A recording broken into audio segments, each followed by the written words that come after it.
recent days, China has been experiencing one of the heaviest rainfalls in the past 70 years. In Henan Province, rainfall reached over 480 millimeters within 48 hours, while the monthly average is only about 150 millimeters. The torrential rains caused river levels to surge to record highs, forcing reservoirs and hydroelectric dams to discharge water urgently. However, the worst happened when the Lianghekou Dam, a key hydropower project in western China, partially collapsed early yesterday morning. A massive torrent of water burst through in minutes, sweeping away hundreds of homes and vehicles. According to preliminary data from China's Ministry of Emergency Management, more than 86,000 residents have been evacuated, and at least 37 people are confirmed dead, though the actual number may be higher as many areas remain isolated. Streets that were once bustling have now turned into raging rivers, with water levels reaching the second floors of buildings.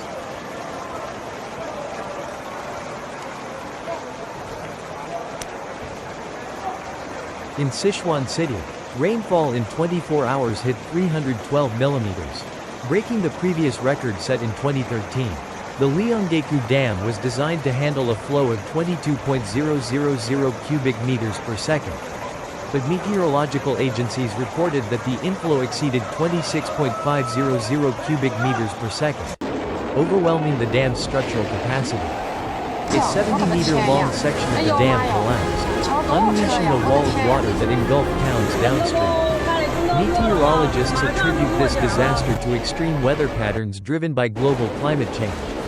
A persistent tropical convergence zone combined with the southwest monsoon created a stationary rainbelt over southern China for nearly a week, pushing precipitation far beyond the design limits of local infrastructure. With the soil already saturated, the risk of landslides and flash floods rose dramatically.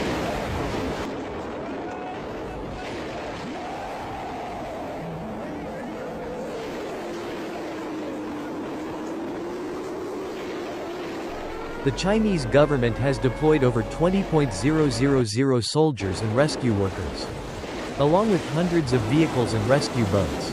More than 15 bridges have collapsed, 78 highways are cut off, and economic losses are estimated at 3.2 billion yuan, approximately 450 million United States dollars. Analysts argue that China's early warning system remains inadequate, leaving residents with little time to evacuate. The most controversial question remains: was this purely a natural disaster, or also a man-made failure? Some domestic experts revealed that the Lianghekou Dam's maintenance budget had been cut for years, and its latest inspection report already warned of seepage risks, warnings that were allegedly ignored. Many Chinese citizens are outraged, calling this a preventable tragedy caused by negligence.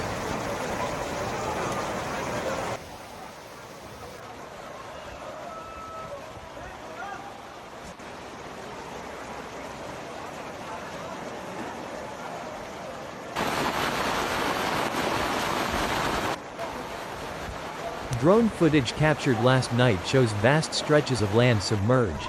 Villages along the river are barely visible except for rooftops poking through the swirling water.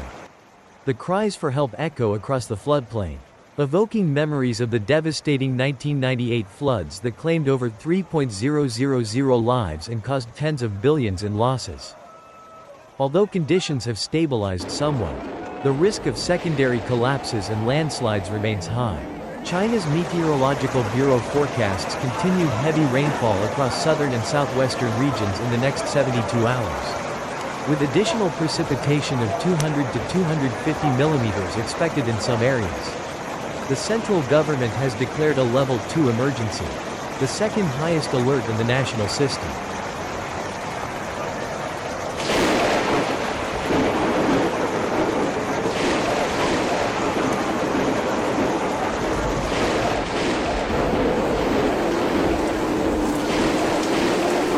This catastrophe once again raises critical questions about the resilience of China's infrastructure under extreme climate stress, and about the transparency in disaster management within the world's most populous nation.